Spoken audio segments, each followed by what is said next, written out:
Open your Bibles to 1 Peter chapter 4. 1 Peter chapter 4. A text was read for us. 1 Peter chapter 4, looking at verses 7 through 11. If you will notice just the end of verse 11 there, you will see that Peter gives what would be called a doxology, or a brief statement of praise to God, common in a lot of the epistles. Paul does this as well. But this particular one signals, as he says at the very end, "To him be glory and dominion forever and ever. Amen." Signals for us that Peter has come to the end of the body of his letter, and is now going to transition after this to a ending section of the letter. And I thought it'd be a good time just to note how Peter has then outlined his letter. The first chapter 1 through chapter 2, verse 10, he has shown us who we are in this present world as elect exiles, which we spent quite a bit of time talking about.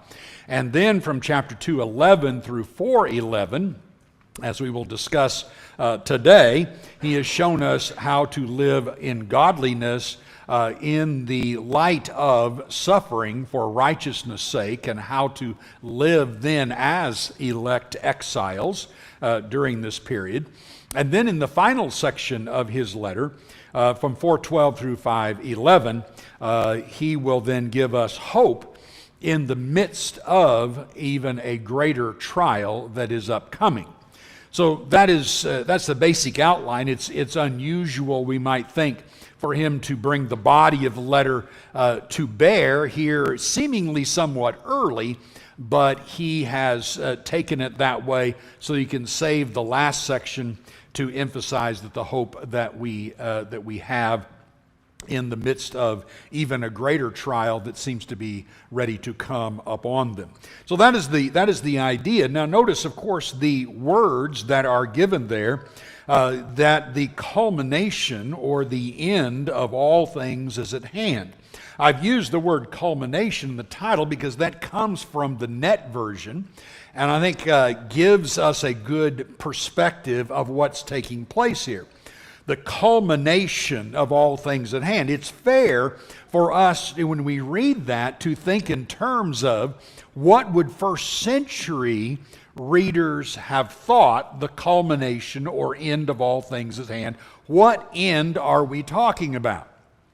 It would be something that before we can draw any conclusions about it, we'd have to say, well, how are they looking at this? And if we know what Paul has said earlier about these things, and what even the prophets said about what would come to pass, and then we add to that the readers of 1 Peter are primarily originally Jewish readers, and that's evident, as we've talked about earlier, throughout the letter, that we would then be saying, what would Jewish people, Jewish Christians especially, what would they have understood then this end of all times, or this culmination of all things, would actually deal with?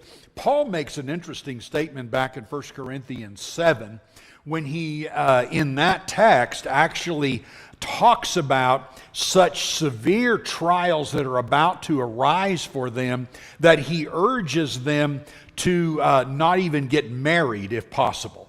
If you can keep yourself together, don't even get married. And he uses these words: the present form of this world is passing away. It is going to be such a serious thing that you are going to have an easier time if you don't marry. This would be a better way to live your life. And even as a married person, it is going to be a real challenge. So Paul mentions that even in his time. And then we would note as well, in Daniel 9 and verse 24 through 27, Daniel talked about end times, using those words actually, talking about the coming of the end, but his end was the destruction of Jerusalem. His end in Daniel 24, Daniel 9:24, is talking about the culmination of all things, in which Jesus comes and the final prophecies of those times are fulfilled, including the abomination of desolation. Remember Jesus quoting that from Daniel 9 in Matthew 24, the abomination of desolation coming, and the whole world really just turning upside down. There's a huge change that takes place at that point. Now, you say, well, what would the destruction of Jerusalem have to do with these people who are Jews indeed, but living up in the Asia Minor area, northern Asia Minor area, Bithynia, etc.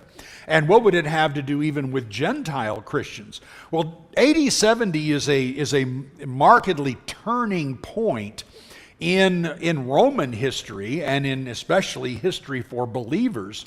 It's a turning point for Jews because it was the ultimate destruction of their nation. Rome had come to the point where they were just simply no longer tolerant of the Jewish independent spirit, the Jewish spirit of we hate you, but and if we could overthrow you, we would, and constantly causing trouble in all of the cities in which they lived, and especially in Jerusalem. And Rome had just had it.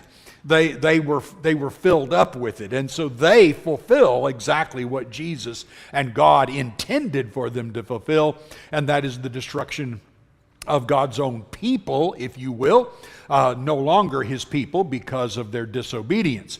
But this triggers other things too, as the empire moves more and more to the emphasis on Rome as being the ultimate authority, the ultimate God, if you will, and even the worship of the emperors as gods, then translates that into persecution against Christians as well.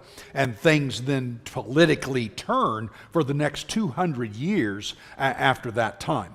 So anyway, this would be an appropriate way that Peter would talk about this. And I think in hindsight, obviously, we can look back and say, well, it wasn't the end of time. Because if it were, we wouldn't be here. So it's easy then to go back and go, well, whatever they thought it was, we can certainly see that there was an end of the world or the end of the heavens and the earth or something like that. This was a different end that Peter was referring to at that time.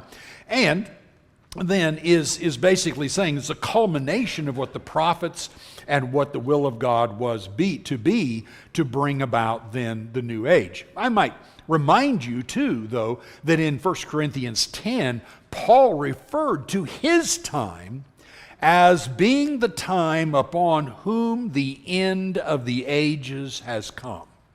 We are at the end, and I mentioned this last week, but we are at the end of God's redemptive time. Paul said it started back in his day. It's, of course, even more complete today than it would have been at his time. So important for us to look at it that way and consider what is going on. Of course, then what Peter does is he begins there in 4 verse 7, he says, therefore. And he's going to give some quick hit types of things that Christians need to be doing because the culmination of all things is at hand. That would be a cool thing to just remember. You know, there's all kinds of things in the Bible you might at times take the quote and plaster it on your refrigerator or in your mirror, which is the two places you look the most, and I know I look the most. Well, not the mirror, that scares me to death nowadays. But at any rate, you're going to look there and you're going to say, hey, this is what needs to be going on in my life right now, because indeed I'm living at the end of the ages and I need to be making this preparation. So he says, therefore, I want you to be. And he mentions two things right off the bat: self-controlled and sober-minded for the sake of your prayers. Let's talk a minute about this idea of being sober-minded. The idea is clear-mindedness, mental preparedness, if you will, bringing us in so that we are clearly every day aware of our condition, aware of where we are going and what we ought to be doing in light of the end of all things. I would say that it would be pretty easy for us to all admit that we get pretty involved in what's going on in this life, so much so we may forget, where am I? What's going on here? It's like driving down the road and your mind is going someplace else, and all of a sudden you come to and go, oh, where am I? Oh yeah, it's that exit. I think I know where I am. We need to center on every day knowing what we are here for. There's a mental preparedness about that. And as I thought about that, I would suggest there's two main things that keep us from having that clear-mindedness. One of them Jesus mentions over in Matthew chapter 6, verse 21 through 23, when he talks about what would cloud our vision. Listen to the words. He says, "For where your treasure is, there your heart will be also. The eye is the lamp of the body. So if your eye is healthy, your whole body will be full of light. But if your eye is bad, your whole body will be full of darkness. If then the light in you is darkness, how great is the darkness?" Now please understand what he's saying there. He's not saying, well, some of you, if you could either be blind or you could see. No, that's not what he's talking about. You can either see clearly or you have a terrible distortion in what you're seeing, and therefore what you think you're seeing, you're not seeing. That's the idea. When I used to go dirt bike riding, I didn't use glasses, and sometimes I couldn't tell the difference between a boulder and a shadow. And I was always hoping it was a shadow, because if it was a boulder, I was going to go flying. That's dangerous. It's the distortion. So when we look at life, there's a distortion if we allow, in this particular context, possessions to cloud our view, to cloud our thinking. And that is one of the easy ways then to no longer be clear-minded. The more we possess, and we all possess, the more we possess and the more we concentrate on possessing, the more unclear-minded we become, because we're spending so much time taking care of what we have. And it's just the way it is the reason Jesus warned so strongly about how the rich, hello, us in America, how the rich will struggle to enter the kingdom of heaven, because those things tend to take our mind away and keep us from being clear-minded and see what we ought to see. So both sin and possessions, either one and both, blur our eternal vision. They don't help us stay prepared. They don't help us stay sharp on the culmination of all things at hand and always being ready. Because regardless of what that phrase may mean to them, we are temporary people. And the culmination of all things is certainly at hand for us as well. There's another thing that we need to see here, and it would be easy for us to read over the idea of self-control. I know that I think New Testament writers mention self-control so much, it's easy just to go, yeah, self-control, yeah, okay, whatever. Self-control is probably the biggest problem we have in America. And indeed, it's usually the biggest problem we can have in our lives. Self-control is so critical because self-control is the foundation of maturity, and God is constantly pressing us to come to maturity. Self-control is the idea of being able to say no to self. And I think we would all agree on this. When a person doesn't have self-control, you could almost 100% point back and say, you didn't learn that when you were young, did you? That is where you learn it.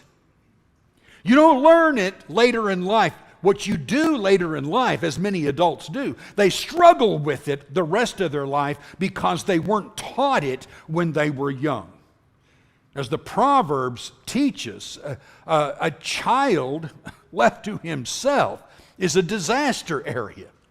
They are full of fluff. They have to be taught and disciplined and trained if they are going to survive in this life. What is the first thing we want to teach a child? No. That's the first thing. Sometimes it's their first word.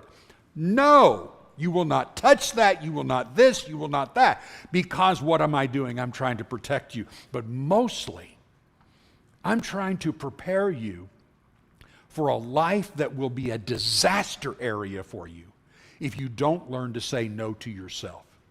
And that is not something naturally learned. You don't learn it from society because society doesn't say no to themselves. You don't learn it any place else but in the home. A child left to himself, a child who manipulates parents to get his own desires, a child who is not repeatedly trained and disciplined to maintain boundaries, those children will not learn it, and they will become adults who will struggle the rest of their lives in that. I would, again, we have fantastic families here, but never forget that. Because the bottom line is you don't want to leave a legacy to your children where they're constantly struggling with self-control, saying no to themselves. You can't go to heaven without it. It's part of the character traits Peter will later talk about in his second letter that is a necessity in order to grab hold of eternal life. And as adults, even if you weren't raised to be disciplined and have self-control, it is an absolute necessary that you practice it. The more you practice it, the more you get good at it. But it must be practiced. It must be in the forefront of your mind. So being able first to say no to yourself. But there's more to self-control than just that. It's the idea of being able to prioritize responsibilities in your life. God is first. God is first. I have to prioritize that. My family, my wife, my children, these are priorities in my life. Making a living and working so I provide for them and provide for those who are in need is a priority in life. Grabbing hold of those responsibilities and fulfilling those responsibilities is self-control. It's discipline. I have to prioritize what's right. I cannot put my desires in place of those. And the other thing is just the ability to accept responsibilities and do a task till the end. How many of us as children? You know, you're told to do something and you do it halfway. There you go. My mother had come back and go, "You call this cleaning your room?" Well, I threw some things in the drawer, and no, this is not cleaning your room. There is a idea of accepting a responsibility, knowing it's mine, and then being willing to complete the task. Goodness, complete the task, and this again. When you think as a parent, you may be thinking in terms of, goodness, I just want this kid to get this done so I don't have to do it. But you need to look at it in the long term. My children have to learn to complete a task, and they have to learn to do it well. And that's discipline. That's self-control. That's not following the impulses of things that I would rather do. And that is, again, something that takes a takes a life of parenting to cause that to happen. So extremely important principles for that to happen. Then notice what he says. This is for the sake of your prayers. That's an odd statement, isn't it? In some ways. There's one other time Peter's used that. He used that with husbands, didn't he? 1 Peter chapter 3, verse 7, he said to husbands, if you don't treat your wives right, you will hinder your prayers. Now he says, if you don't exercise self-control and clear-mindedness, then it's going to hinder your prayers. You need to do this for the sake of your prayers. Bottom line, the idea is, if I'm all over the place with what my desires are, if I don't say no to myself, if I'm not realizing my end goal and clear-minded and sober-mindedness concerning the culmination of all things, if I'm not doing that, I can say a lay me down to sleep prayer, but I'm not praying. I can't pray unless I prioritize things in life. And that's what Peter is saying. He says, no way without self-control, without denying self, without putting the cross in front of you, without knowing where you're going. Without that, you can't pray. You may think you pray, but you're not engaged with God and His desires. The end of this is what? In verse 11, in order that everything in God may be glorified through Jesus Christ. That's the critical key here. That's where I have to be going. And I have to be clear-minded and sober-minded with that and maintain self-control if I'm going to reach that particular end. Our prayers certainly aren't going to be effectual without that. And by the way, when's he talking? He's talking about during a time of suffering, especially. We need prayer all the time. But when do we really have to get to God in prayer? It is when we are under serious trials. And the last thing we want is to have a mess of a disaster of a life when the time of trial comes and we're not prepared. Reminds the beginning of the book of Proverbs when he says, wisdom's crying in the street, listen to me.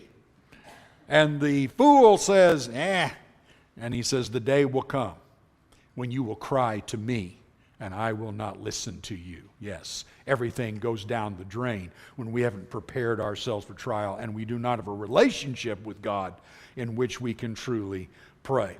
Now notice this.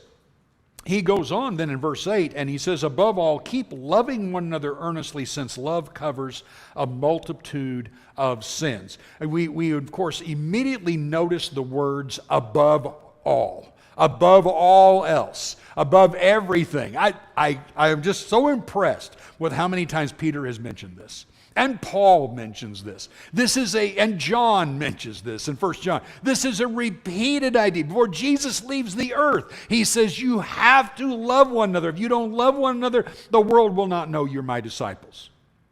And so Peter goes, look, above everything, you need to love one another earnestly. That has been, we've mentioned this before, we know this, we've talked about this among us, that has been a failure of Christians in my entire life. It has to stop. It has to stop. We must, above all else, love one another. That is so absolutely critical. Will there be differences? Of course, above all else, love one another. We're not going to compromise right, but above all else, we're going to love one another. That is incredibly. How are we going to stand against the trials of the world if we're shooting one another? We can't shoot our friends. There could be no friendly fire among God's people.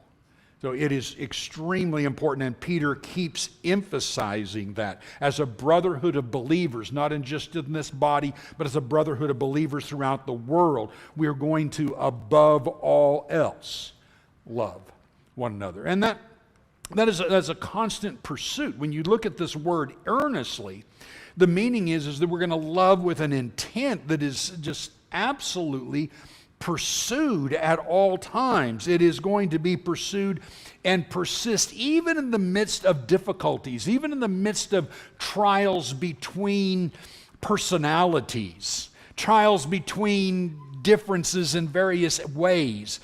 That's always going to be. It happens inside our families.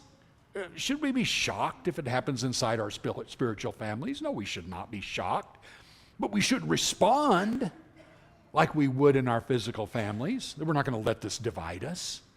We're going to go on with this. We're going to pursue this because that's what God did for us. He's pursued love for us even when we did some terrible things. This keep loving, and you notice that word keep there in the text?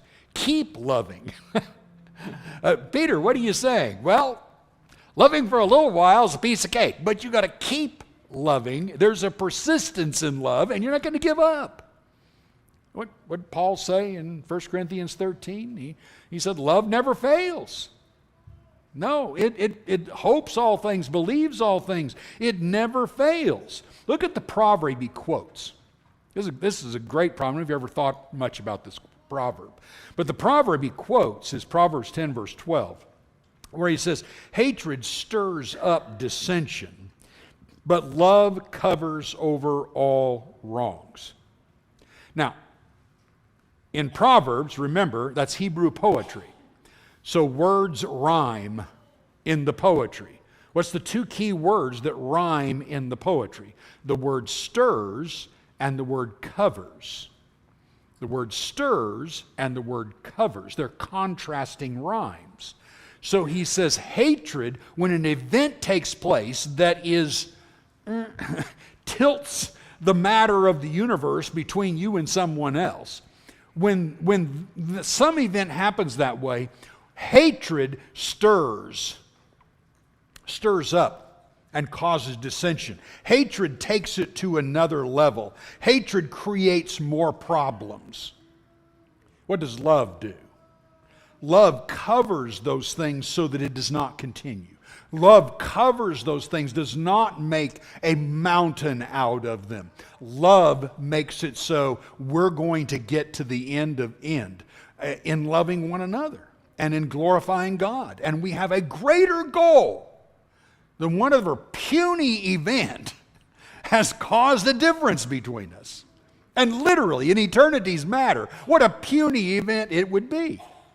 You imagine the things that you could think about in your life in which there has been things that tore the two of you apart, or tore you apart from somebody else. And you get to eternity, and you look at each other and go, man, we were both dumb as posts. Give me a break. We got all upset about what? And this is where we were going. And maybe we get to eternity and we're not sitting in heaven with each other because we hated instead of loved. Now, those are things that the proverb points out here. I love J.D. White. I don't even know who this guy is, but I found the quote. I thought it on this particular text. He says, a person acts out of love when a private personal injury has been done to him, as though nothing had occurred. In this way, by simply ignoring the unkind act or the insulting word, he brings the evil to an end. It dies and leaves no seed. This consideration gives dignity and worth inestimable to the feeble efforts of the most insignificant of us to make love the controlling principle in our daily lives. I thought good explanation of what we're talking about here. We're not going to allow these things to get in the way. The preacher in Ecclesiastes said it this way: do not take to heart all the things that people say, lest you hear your servant cursing you. Your heart knows that many times you yourself have cursed others. All right, so quit getting your feelings hurt because you heard somebody said something because you've said something too. There's been times that you've said something too that you shouldn't have said. And even when we say those things, if somebody came to us, we go, I didn't mean that the way we say dumb things. We just do. We love better than that. We love more than that. And we should do that. Look also at this next statement, show hospitality to one another without grumbling. Interesting fact of showing hospitality. When we read other texts, a lot of times hospitality is indicated in a picture of someone who is a stranger. Someone that is in need, that is maybe basically on the outside. Hebrews 13:2, entertain strangers, the writer says. For some have entertained angels unaware. Yes, there's that. But I want you to notice in this text the words one another. He uses them 3 times in the text. He uses them in verse 8, keep loving one another. Verse 9, hospitality to one another. Verse 10, using a gift to serve one another. These are one another texts right here. So now the hospitality that is shown here is not, okay, let me see hospitality to somebody outside. It's a one another hospitality. And it's not exclusive to elders. It's not exclusive to certain parts of the group. It is something that he asks every Christian to do. I want you to show hospitality. Sometimes I grin a little bit with younger people today who say, well, you know, all I've got is a little one-bedroom apartment, or all I've got is that. And I've told some of you before, my grandmother and grandfather in their retirement years lived in an 8-wide mobile home, and they were the most hospitable people in the congregation. They didn't care. Everybody who was a visitor came to their house, and Grandma a lot of times didn't even have, she'd pull out leftovers from 3 days before, a little bit of this, a little bit of that, and a little bit of this, and she'd make a meal. Nothing stopped her from showing hospitality. You don't have to have a mansion to show hospitality. Now you say, well, what is the great reason here? Why is Peter emphasizing this so much? Let's notice why that he does this.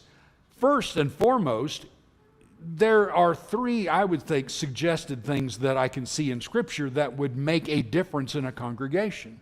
When you invite somebody for dinner, how many times did Jesus go to dinners? Dinners and suppers were the time when love and good things happened. Dinners and suppers were something that tied people emotionally together. And he's calling upon the brethren, take these opportunities because you grow love in that intimate type of relationship. You grow love there. You speak about things and talk about things you wouldn't do standing in the foyer of a congregation. It's an inevitably important period of time. It's also for a time to provide for brethren who are traveling. John says that in 2 John and 3 John, one of the great emphasis that he makes there, to send them on and to provide for them. And then thirdly, extending hospitality, of course, during times of trials. People may lose a place to stay, maybe temporary, maybe even an extended time, even if it's not a trial. It's just a time of need for someone that you can help out.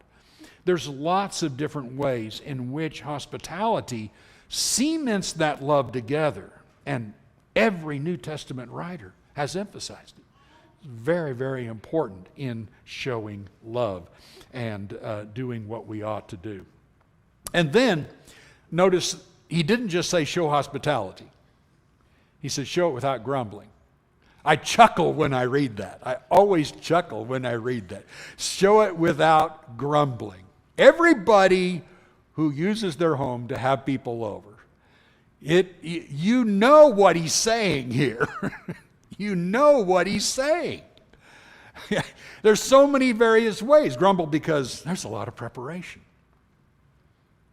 Could I just stop and say, well, I will anyway, whether you will give me permission or not. But could I just stop and say that a lot of you younger people, and I don't know who you are, but if you want me to say some names, I would. No, I'm kidding.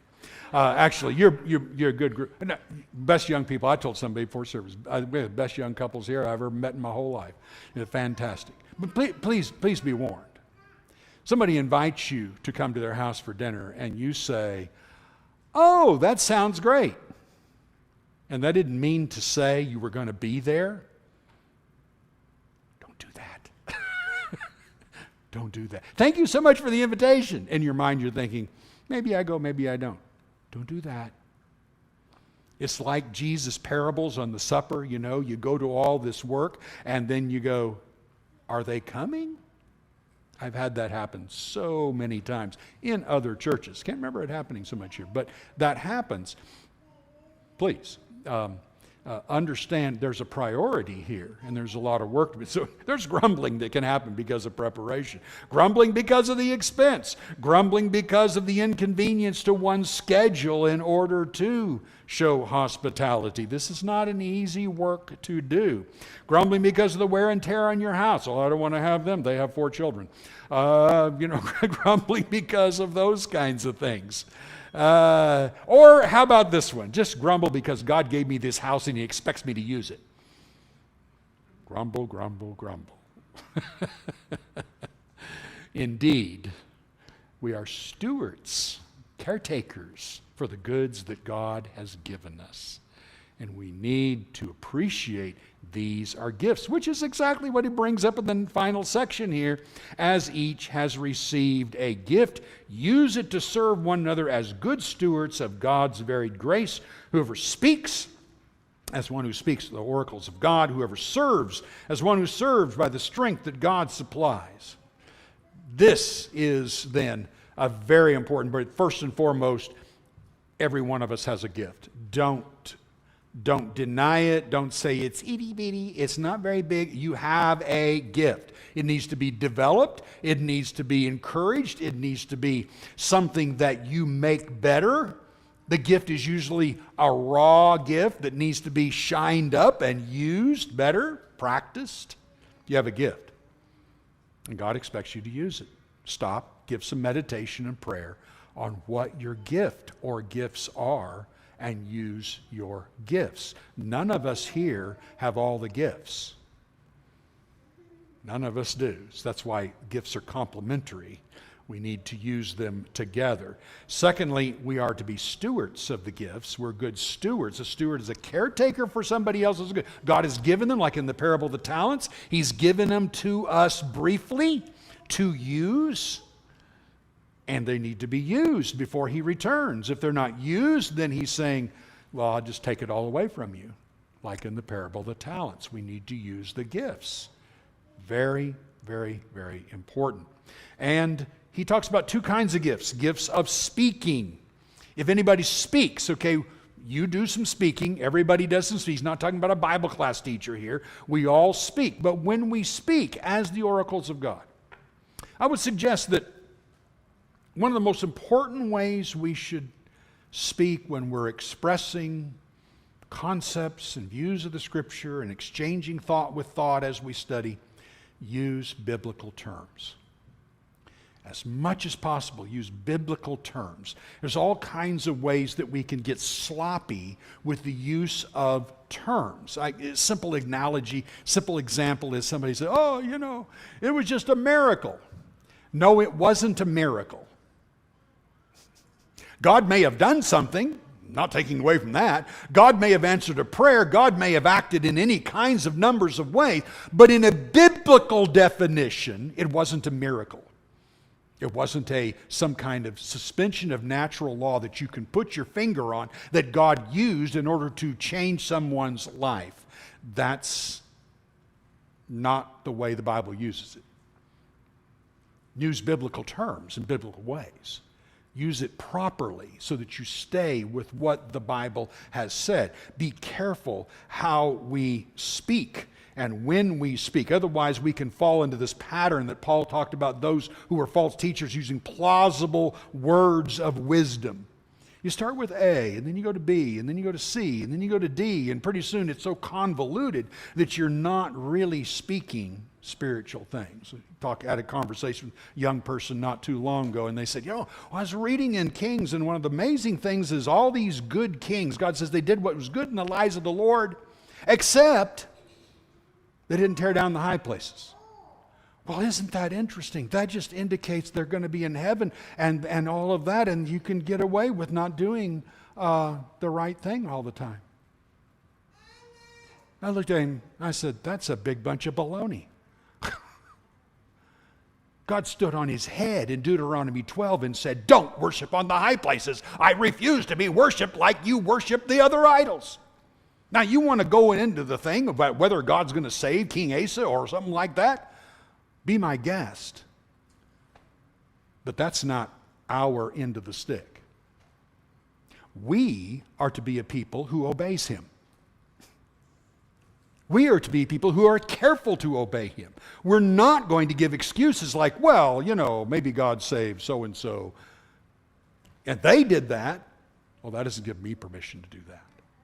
Never gives us permission to not be careful to obey what God said, to be sloppy in how we do that. When we speak as the oracles of God. To everything give glory to God. And when we act with the strength that God supplies. And there's only one simple question there.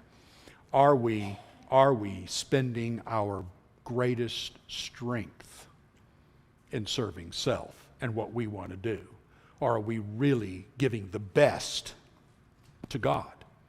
That's where our strength is going. It's going to serving God. And our ultimate goal then is so that in order in everything, God gets the praise and glory. Is my life doing that, or is it giving me the praise and the glory? So the great therefore is, the culmination of all things is at hand. And how should this change how we live? It certainly should. And there isn't any of us, boy, do I need this. We all need this to keep clear-minded, sober-minded, focused on what we have to do, because God has given us this great challenge. It won't be very long. Our study last week on time, it won't be very long. It's just a short time, and then we have all the time we could ever want. If you're not a Christian, if there's any way we can help you, we're going to sing a song right now. We urge you to take that opportunity or talk to us afterwards. Be glad to do anything we can help you. While together we stand and while we sing.